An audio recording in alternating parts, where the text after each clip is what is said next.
इस श्राप की वजह से नहीं हो पाया था राधा कृष्ण का विवाह। हिंदुओं में देवी राधा और भगवान श्री कृष्ण का प्रेम का प्रतीक माना गया है, मगर इनका विवाह कभी नहीं हुआ। आखिर क्यों नहीं हुई राधा कृष्ण की शादी? हिंदू धर्म में बहुत सारे देवी देवताओं को पूजा जाता है। श्री कृष्ण और देवी राधा को भी हिंदू धर्म में विशेष स्थान प्राप्त है। ऐसा कहा जाता है कि श्री कृष्ण भगवान विष्णु का अवतार थे, वहीं राधा लक्ष्मी जी का स्वरूप थी। राधा और कृष्ण की अलौकिक प्रेम से जुड़ी कई कहानियां प्रचलित हैं। इन दोनों की प्रेम गाथा पर कई फिल्में और टीवी सीरियल भी बनाए गए हैं। इन सभी में जहां एक तरफ राधा और कृष्ण की प्रेम लीलाओं को दिखाया गया है, वहीं दूसरी तरफ राधा और कृष्ण के बिछड़ने को भी नजरअंदाज नहीं किया गया है। आजकल टीवी में एक और सीरियल प्रसारित हो रहा है, नाम है राधा कृष्ण।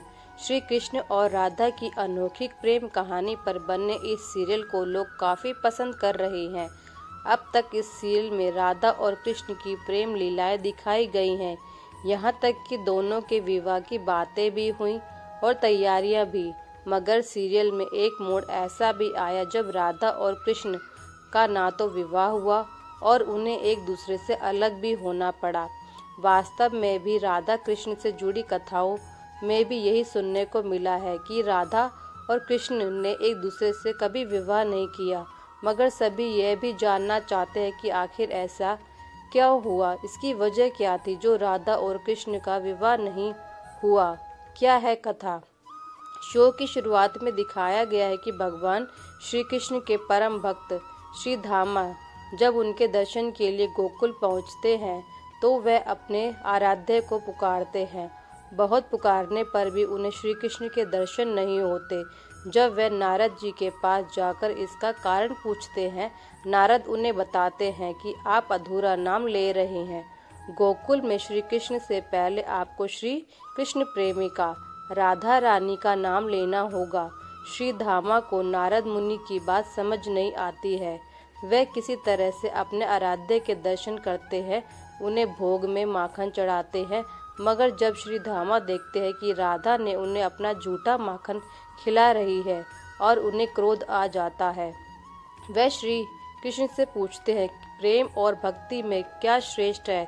तब श्री कृष्ण अपने भक्त को द्वारपाल बनाकर विश्राम करने चले जाते हैं और वही सोचते हैं कि प्रेम और भक्ति में क्या श्रेष्ठ है।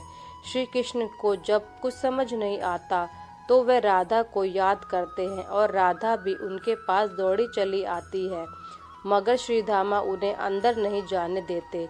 दोनों में तर्क वितर्क होता है। जैसे ही राधा श्री कृष्ण के कक्ष में प्रवेश करने वाली होती है, श्री धामा उन्हें 100 वर्ष तक के श्री कृष्ण को भूल जाने और मृत्युलोक में रहने का श्राप दे देते हैं। श्री धामा के श्राप के बाद राधा को पृथ्वीलोक जाना होता है। श्री कृष्ण भी अपनी राधा से मिलने के लिए धरती पर जन्म लेते हैं, मगर राधा को गोकुल का कुछ भी याद नहीं होता। भले राधा को गोकुल के बारे में कुछ भी याद नहीं होता, मगर श्री कृष्ण उन्हें कभी सपने तो कभी अपनी आंखों में गोकुल के दर्शन कराते रहते हैं। राधा को भी श्री कृष्ण से प्रेम हो जाता है, मगर राधा के बाल सखा एवं महापंडित उग्रपत के पुत्र आयान को भी राधा से प्रेम होता है। वह राधा को हासिल करने के लिए श्री कृष्ण को मारने का प्रयास करता रहता है। राजा कंस के साथ मिलकर वह श्री कृष्ण को राधा से दूर करने के लिए एक के बाद एक असुर बुलाता है, मगर राधा कृष्ण को अलग नहीं कर पाता है। तब ही एक घटना के दौरान राधा के पिता को अपने परम मित्र उग्रपत को वचन देना होता है कि वह जीवन में एक बार उग्रपत की किसी एक मांग को जरूर पूरा करेंगे।